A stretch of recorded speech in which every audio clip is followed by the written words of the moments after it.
할렐루야, 할렐루야. 세상이 줄 수 없는 그 하나님의 평안, 그 행복으로 살아가시는 우리 모든 성도님들 되시길 축복합니다. 오늘부터 6주간 믿음의 여인 루시라는 주제로 이렇게 하나님 말씀 나눌 때에 또한 귀한 은혜가 여러분 모두와 함께하길 주님의 이름으로 축복합니다. 출애굽한 백성들은 지난 40년의 광야 생활을 마치고 드디어 가나안 땅으로 들어가게 됩니다. 광야에서의 삶과 이 가나안에서의 삶에 큰 차이가 있다면 신명기서는 이렇게 설명하고 있습니다. 네가 새 집을 지을 때에 지붕의 난간을 만들어 사람이 떨어지지 않게 하라. 무엇을 만들라는 것입니까? 난간을 만들라라는 것입니다. 앞서 광야 생활을 하던 이스라엘 사람들에게 난간을 만들라는 그런 말씀은 없었습니다. 왜냐하면 이 광야에서의 삶은 짐을 싸고 또 그렇게 풀어야 하는 일의 반복이었기에 그러기에 난간이 있는 집을 만들 필요가 없었던 것입니다. 여러분, 난간을 만들라는 이 하나님의 명령에 그들이 이제 정착하게 되었음을 우리는 알 수가 있습니다. 드디어 불안하고 또 힘들었던 광야 생활이 끝나고 약속의 땅 가나안에 들어가 이 안녕과 이 번영을 누릴 수가 있게 된 것입니다. 그렇다면 여러분, 가나안에 들어간 이 이스라엘 백성들, 이들은 어떻게 하면 그 땅에서 안정과 그 번영을 누릴 수가 있는 것인가? 무조건 이 가나안 땅에 들어가기만 하면 다 누릴 수가 있는 것인가? 여러분, 가나안 땅의 안녕과 그 번영을 이해하기 위해서는 가나안 땅에 산다는 것이 무엇인가를 이해할 필요가 있습니다. 여러분, 이스라엘이 가나안에 들어가 산다는 것은 철저하게 이 하나님의 백성으로 그분의 명령을 철저히 따른다는 전제가 깔려져 있습니다.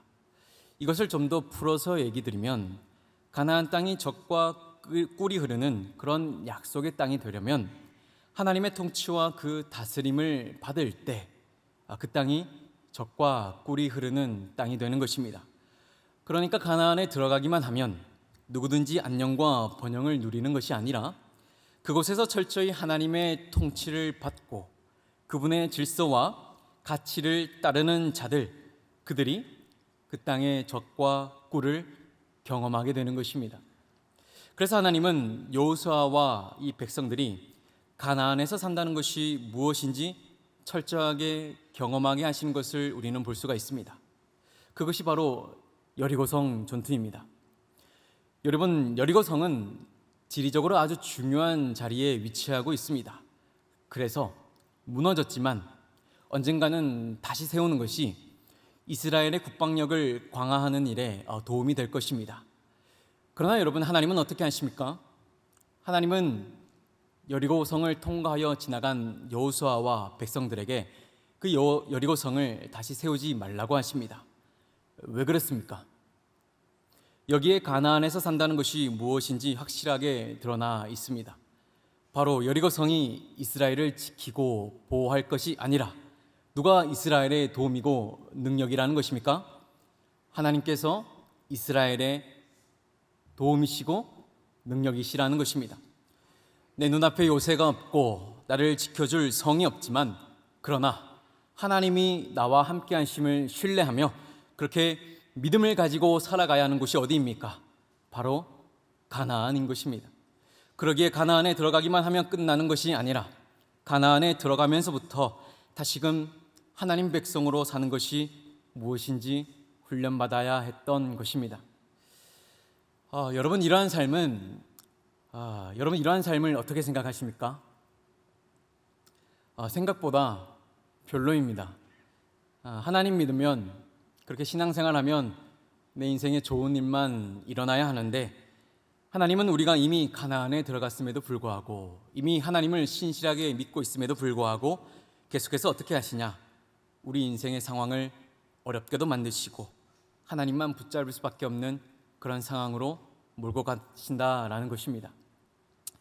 가나안에 들어간 사람들이 말했을 것입니다. 이제 좀 평안하고 그렇게 안정된 삶을 살아보겠나 싶었는데 오히려 가나안에 들어왔더니 더 불안하고 더 두려움의 그러한 삶의 연속이었다라는 것입니다. 자신들이 생각한 가나안에서의 삶과 그렇게 하나님이 요구하시는 가나안에서의 삶이 너무나도 달랐던 것입니다. 여러분, 우리도 그렇지 않습니까? 우리가 하나님을 믿고 또 그렇게 신앙생활하면 우리 인생 가운데 좋은 일만 일어나야 하지 않겠습니까? 그런데 우리 인생을 돌아보면 절대로 좋은 일만 있을 수가 없습니다. 하나님은 왜 하나님을 믿고 신실하게 살아가는 자기의 자녀들에게 이러한 어려움을 주시는가? 여러분, 이러한 어려움과 그런 고난이 반복되다 보면, 그 믿음의 시련을 겪다 보면 사람들이 어떻게 됩니까? 어떻게 됩니까, 여러분? 괴롭죠. 그래서 어떻게 합니까? 요령을 피우기 시작합니다. 하나님께서 이렇게 하라고 하셨지만 그건 인간적으로 좀 그렇지 않나? 이거는 좀 윤리적으로 그렇지 않나? 이거는 우리 사회적으로 좀 문제가 있지 않나? 이거는 좀 불합리한 것 아닌가? 굳이 우리가 신앙생활하며 굳이 가나안 땅까지 와서 이럴 필요가 있냐는 것입니다. 그러니 적절하게 하고 너무 무리하지 말자라고 그렇게 얘기하는 것입니다. 그래서 사사기 1장 28절을 보시면 이렇게 기록하고 있습니다. 이스라엘이 강성한 후에야 가나안 족속에게 노역을 시켰고 다 쫓아내지 아니하였더라. 어떻게 하였습니까? 다 쫓아내지 아니하였더라. 하나님께서는 이스라엘 백성에게 가나안 족속을 모두 쫓아내라고 말씀하셨습니다. 그러나 이들은 어떻게 했습니까? 쫓아내지 않았습니다. 그러면서 굳이 다 쫓아낼 필요가 있나? 이것은 좀 비인간적인 행동 아닌가? 여러분, 이것이 사사기의 배경이고 오늘 우리가 본문을 읽은 이 룻기의 시대적 배경이 됩니다. 하나님이 가나안 땅에 들어가게 하셨고 또 가나안 땅에 산다는 것은 철저히 하나님의 명령을 듣고 그 명령에 순종하는 삶인데, 그러나 이 룻기의 배경은 그렇지 않았다라는 것입니다. 오늘 본문 1절 말씀을 함께 읽겠습니다. 시작. 사사들이 치리하던 때에 그 땅에 흉년이 드니라. 유다 베들레헴의 한 사람이 그의 아내와 두 아들을 데리고 모압 지방에 가서 거류하였는데, 룻기의 배경은 사사들이 통치하던 때였습니다. 사사기의 큰 주제는 이들에게 왕이 없으므로 그들이 그들의 소견에 옳은 대로 행동하였다입니다. 실제로 하나님이 이스라엘의 왕이었으나 그들이 어떻게 했다는 것입니까? 하나님을 자신의 왕으로 인정하지 않았다라는 것입니다. 그래서 자기가 생각하는 대로 판단하고 행동하였던 것, 이것이 사사기의 큰 주제가 됩니다. 그러니까 본문의 말씀처럼 사사들이 치리하던 그때는 어떤 기준이나 원칙도 없었고 그 어디에도 하나님 백성됨의 모습이 보이지 않았다라는 것입니다. 그래서 룻기의 전반적인 분위기가 어떻습니까? 암울하고 또 어두운 시대적 분위기를 내뿜고 있는 것입니다. 왜 어둡습니까? 여러분, 그리스도인에게 있어, 여러분 우리에게 있어 무엇이 우리를 암울하게 합니까? 여러분, 삶을 살아가시면서 무엇이 우리를 힘들게 하고 우리의 마음을 어렵게 합니까? 여러분, 돈이 없어서, 재물이 없어서, 또 세상의 다른 이들보다 더 월등하게 가지지 못해서 그래서 우리가 암울한 것입니까? 그래서 우리의 마음이 어려운 것입니까? 여러분, 그렇지 않습니다. 그리스도인에게 있어 암울하다는 것은 우리의 모습 속에 하나님 자녀다움을 잃어버렸을 때, 내 모습 속에서 전혀 그리스도인의 모습이 드러나지 않을 때, 그때가 그리스도인으로서 암울한 것입니다. 여러분, 바울과 실라를 보십시오. 그들은 빌립보에서 좋은 일을 하고도 감옥에 갇혔습니다. 사람들이 바울과 실라를 보며 꼴 좋다며 그렇게 손가락질했을 것입니다. 그러나 성경은 그들이 감옥에 갇혔다고 해서 그 분위기를 우울하게 가져가지 않습니다. 바울과 실라 어떻게 하냐며 그렇게 슬퍼하지 않습니다. 왜 그렇습니까? 바울과 실라에게 하나님 자녀됨의 모습이 나타났기 때문입니다. 그들은 자신들이 받고 있는 그 고난에 하나님의 선하신 그 뜻이 있음을 발견하고 그러면서 오히려 찬양하고 기도했던 것입니다. 그러기에 감옥에 있으나 암울한 것이 아닙니다. 바라기는 여러분, 우리의 기쁨은 우리의 삶에서 하나님 자녀다움이 드러났을 때, 정말 세상 기저와 다르게 살아가고 있는 내 모습을 발견하며 그렇게 감사가 넘쳐날 때 우리에게 진정한 기쁨이 있는 것입니다. 바라기는 여러분, 하나님으로 인해서 그렇게 하나님 자녀답게 살아감으로 인해서 그렇게 기쁨을 얻으시는 여러분 모두가 되길 주님의 이름으로 축복합니다. 말씀을 이어갑니다. 사사들이 치리하던 그때 그 땅에 흉년이 들었습니다. 여기서 그 땅이라고 하면 약속의 땅, 이 젖과 꿀이 흐르는 가나안 땅입니다. 여러분 가나안 땅에도 흉년이 드는 것을 우리가 알 수가 있죠. 하나님의 자녀들에게도 어려움이 있다는 것을 우리가 알 수 있습니다. 우리가 예수님을 믿는다고 해도 우리의 삶에 어려움이 전혀 없을 수가 없습니다. 예수님께서도 사역을 하시다가 여러 번 고난을 당하셨고 또 여러 번 부끄러움을 당하셨습니다. 그러나 여러분, 흉년을 대하는 하나님의 자녀의 모습은 어떠해야 하는 것입니까? 흉년을 맞았으니 도망가야 하는 것입니까? 흉년을 맞았으니 어떻게 해서든 먹고 살아보려고 내 배부터 그렇게 채워야 하는 것입니까? 여러분, 흉년 앞에 하나님의 백성이랑 철저하게 그 흉년을 놓고 하나님께 묻고 답해야 하는 것입니다. 여기에 하나님 자녀다움의 그 모습이 있는 것입니다. 근데 여러분, 본문을 보시면 참 안타깝게도 흉년을 맞이한 이들은 하나님께 나아가 엎드리지 않습니다. 그리고는 자기 소견에 옳은 대로 판단하고 행동합니다. 자기와 아내 그리고 두 아들을 데리고 모압 땅으로 옮겨가는 것입니다. 여러분, 너무 안타깝지 않습니까? 가나안에서 산다는 것이 무엇인가? 그곳에 산다는 것은 철저히 하나님께 묻고 답하고 그렇게 그분의 통치를 받는 것인데, 또 그렇게 할 때만이 그 땅의 젖과 꿀을 경험할 수 있게 되는 것인데, 이것을 잃어버린 백성들이 자기 소견에 옳은 대로 판단하고 결정하고 있는 그러한 모습들, 단순히 어떻게 하나님이 약속하신 그 약속의 땅 가나안을 떠날 수 있는가, 거기에 문제가 있는 것이 아니라 가나안에 살면서도 하나님의 백성으로 산다는 것이 무엇인지 알지 못하는 그렇게 미련한 삶을 살고 있는 그 모습이 안타까운 것입니다. 여러분, 가뭄이 들고 흉년이 들었을 때 하나님 자녀다움의 모습이 무엇입니까? 하나님께 나아가 도움을 구하고 이 가뭄과 흉년에 담긴 그 흉년을 통해 우리가 어떻게 판단하고 행동해야 하는지, 그 선하신 하나님께 지혜를 구하는 것, 여러분, 이것이 하나님 자녀다움의 모습이 아니겠습니까? 복음서를 보십시오. 예수님을 따라다닌 수천 명의 사람들이 그렇게 먹지 못했습니다. 그러자 걱정하고 있던 제자들이 예수님께 나와 예수님, 수많은 이들이 끼니를 때우지 못하고 그렇게 굶고 있습니다 라고 말씀드립니다. 그때 예수님께서 이렇게 말씀하십니다. 너희가 먹을 것을 주라. 너희가 먹을 것을 주라. 여러분, 제자들이 어떻게 그 많은 사람들을 배불리 먹일 수가 있겠습니까? 제자들에게는 돈도 없고 그러할 능력도 없습니다. 그때 주님은 물고기 2마리와 떡 5개로 수많은 사람들을 먹이심으로 하나님의 자녀들이 살아가는 귀한 삶의 방향을 제시해 주셨습니다. 그것이 무엇입니까? 오병이어와 같이 자신이 가지고 있는 음식을 이웃과 나누고 그렇게 버텨내는 것. 세상은 내 것을 나누면 반이라고 얘기합니다. 여러분, 어떠한 것에서 반을 떼서 반을 나누면 내게 무엇이 남습니까? 반이 남습니다. 맞습니다. 세상은 내 것에서 반을 떼주어 남에게 나눠주면 반이 남는다고 얘기합니다. 손해라고 얘기합니다. 그러나 그리스도인은 나누면 반이 아니라 더욱 풍성해짐을 실천하는 것, 여러분, 이 모습이 흉년을 대하는 하나님 자녀다움의 모습인 것입니다.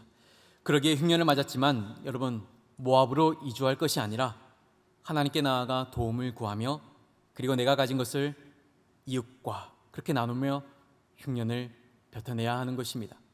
바라기는 여러분 삶의 고난과 그렇게 어려움을 맞이했을 때 하나님 자녀다움을 실천하며 그렇게 살아가시는 여러분 되기를 주님의 이름으로 축복합니다. 너희가 먹을 것을 주라. 너희가 먹을 것을 주라. 이 말씀을 기억하시며 여러분 주변에 내 손길이 필요한 곳이 없는지 그렇게 살피시는 여러분 되길 바랍니다. 말씀을 이어갑니다. 본문 2절입니다. 그 사람의 이름은 엘리멜렉이요 그의 아내의 이름은 나오미요 그의 두 아들의 이름은 말론과 기련이니 유다 베들레헴 에브랏 사람들이더라. 그들이 모압 지방에 들어가서 거기 살더니. 본문을 보시면 모압 땅으로 이주해 간 사람의 이름이 엘리멜렉이며 그의 아내 이름은 나오미, 또 그 두 아들의 이름은 말론과 기럧이라고 소개하고 있습니다. 그렇다면 이들이 이주해 간 모압 땅은 어떤 땅인가? 민수기 25장 1절을 보시면 이스라엘이 시딤에 머물러 있더니 그 백성이 모압 여자들과 음행하기를 시작하니라라고 기록되어 있습니다. 말 그대로 모압은 음란한 그런 땅이었고, 또 출애굽할 때 이스라엘 백성들을 박대하고 대적하던 그런 민족이 살던 땅이었던 것입니다. 그런데 도대체 엘리멜렉은 왜 모압으로 이주해 간 것인가? 여기에 대해서 학자들은 그가 모압으로 이주해 간 이유에 대해서 두 가지 측면으로 보고 있습니다. 그 첫 번째는 모압 땅에는 아직 흉년이 들지 않았다라는 것입니다. 그리고 두 번째 이유는 두 아들의 이름의 뜻에서 알 수 있듯이 두 아들이 여러 가지 질병과 어려움이 있었기 때문에 두 아들이 혹 목숨을 잃을까 하여 두 아들을 살리려고 식량이 있는 모압으로 이주했다라고 이러한 두 가지 측면으로 보고 있다라는 것입니다. 그렇다면 여러분, 이 두 가지 의견에서 공통된 것이 무엇입니까? 아직 모압 땅에는 무엇이 있다라는 것입니까? 흉년이 들지 않았고 식량이 있다라는 것을 우리가 알 수가 있습니다. 그러니 그 땅에는 양식이 있고 적정한 값을 내면 양식을 살 수 있다는 소리가 됩니다. 여러분, 세상은 이때를 기회라고 얘기합니다. 어서 빨리 모압 땅으로 가서 식량을 사온 다음에 자신의 고향으로 와서 어떻게 하라는 것입니까? 비싸게 팔아 먹으라는 것입니다. 그래서 세상은 기회라고 얘기합니다. 우리가 살고 있는 자본주의 사회에서 적절하게 값을 매기고 이익을 남기는 것에 무슨 문제가 있겠습니까? 그러나 인간의 욕심은 다른 이의 아픔조차 외면하게 만든다라는 것입니다. 같은 민족이 겪고 있는 흉년을 기회라고 얘기하고 다른 이가 겪고 있는 아픔을 내가 성장할 수 있는 좋은 기회라고 여기는 것에 여러분, 우리가 저항해야 하지 않겠습니까? 엘리멜렉, 그에게 재력이 있다면, 모압으로 이주해서 그렇게 살아갈 재력이 있다면 모압에서 식량을 얻어 어떻게 해야 하겠습니까? 베들레헴의 이웃을 위해 나눠주는 것, 그것이 하나님 자녀다움의 모습이 아니겠습니까? 그것이 어렵다면 적절하게 값을 받고 이웃들이 그렇게 목숨을 부지할 수 있도록 도와야 하지 않겠습니까? 여러분, 저도 부자 청년의 이야기와 같이 내 것을 남을 위해서 내어놓기란 여러분 저도 쉽지 않습니다. 그러나 흉년에 담긴 하나님의 뜻을 더욱 깊숙이 묵상할 필요가 있는 것입니다. 내게 재물이 있음이 이 모르드게의 말과 같이 에스더, 네가 왕후가 된 것이 혹 이때를 위함이 아닌지 누가 알겠느냐 하는 것처럼 하나님께서 내게 재물을 주심이 혹 이때를 위함이 아닌지, 그래서 이웃을 위해, 내 동족을 위해 내 것을 내어 놓아보는 것, 이것이 하나님의 백성다움이고 가나안에서의 삶 아니겠습니까? 바라기는 여러분, 내게 주어진 그 재물 앞에서도, 여러분들이 가지고 있는 그 재물 앞에서도 하나님 자녀다움을 잃어버리지 않는 여러분 모두가 되시길 주님의 이름으로 축복합니다. 여러분, 우리가 헌금을 하는 이유가 무엇입니까? 하나님 앞에 나오며 헌금을 하는 이유가 무엇입니까? 교회 나올 때에 입장료입니까? 그렇지 않습니다. 우리가 드리는 이 제물에 권력과 힘이 있지 않음을 우리가 믿음으로 고백하며 오직 하나님께만 소망이 있고 하나님께만 능력이 있음을 우리가 그렇게 고백하는 것 아니겠습니까? 그러기에 여러분들이 가지고 있는 그 제물 앞에서도 당당히 그리스도인임을 드러내시길 주님의 이름으로 축복합니다. 말씀을 이어갑니다. 오늘 본문 3절입니다. 나오미의 남편 엘리멜렉이 죽고 나오미와 그의 두 아들이 남았으며, 나오미는 살아보려고 이주한 땅, 이 모압 땅에서 남편을 잃습니다. 이것은 한 인간의 죽음이기도 하지만 야고보서를 통해 엘리멜렉의 죽음을 해석하면 이렇습니다. 야고보서 2장 15절에서 17절까지의 말씀 우리 함께 읽겠습니다. 시작. 만일 형제나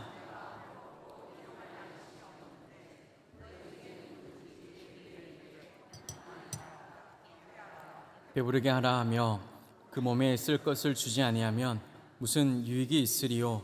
이와 같이 행함이 없는 믿음은 그 자체가 죽은 것이라. 아멘. 하나님께서는 엘리멜렉의 죽음을 통해 우리에게 무엇을 말씀하고 계십니까? 하나님의 명령을 떠나 자신들 하나님의 명령을 떠난 자들은 결국 죽음을 맞이하게 된다는 것을 말씀하고 계시는가?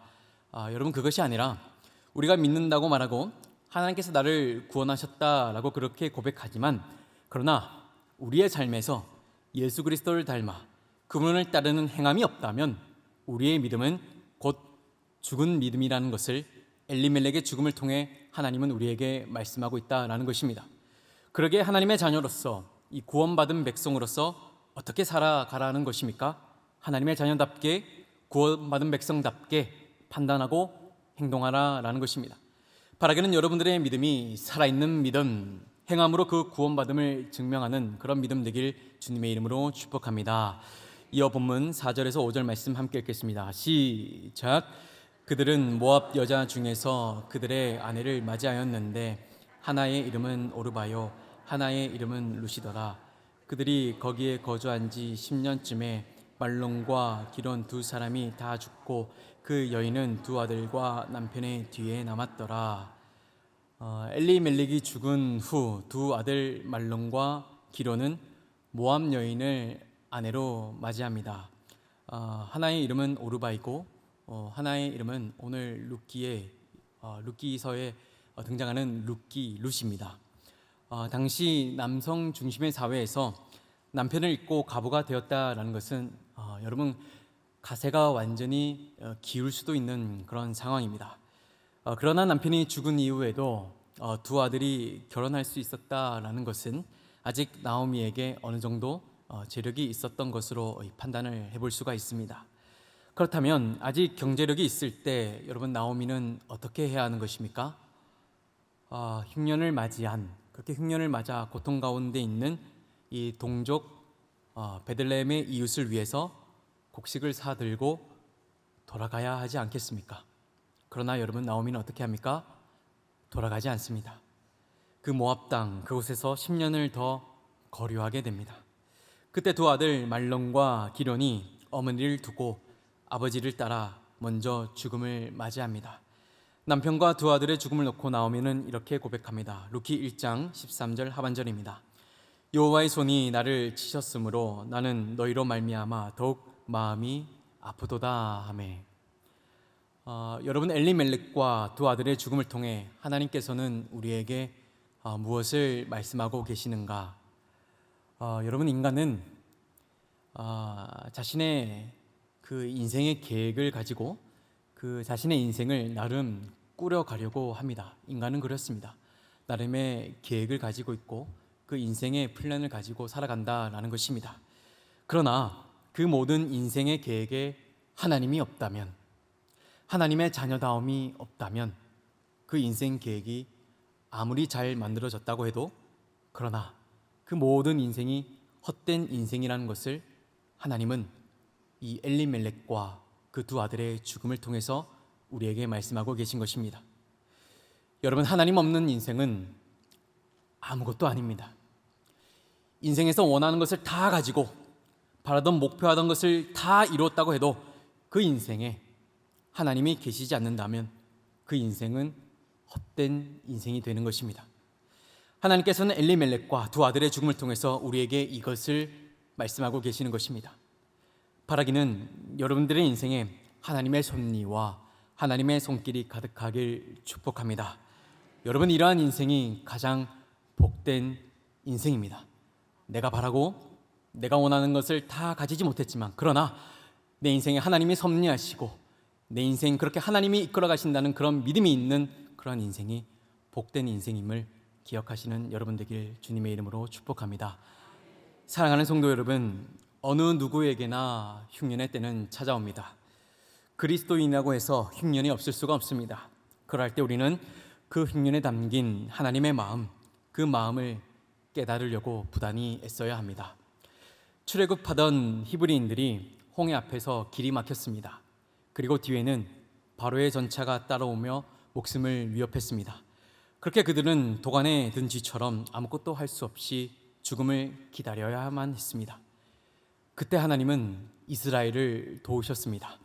마찬가지로 우리는 우리 인생의 고난과 흉년 가운데 묵묵히 그렇게 하나님의 도우심을 기다릴 수가 있어야 됩니다. 앞에는 홍해가 가로막고 있고 뒤에는 전차가 나를 향해 오고 있을 그때 우리는 묵묵히 하나님의 허락을 기다리며 하나님은 이 상황에서 내가 어떻게 하기를 기뻐하시는가?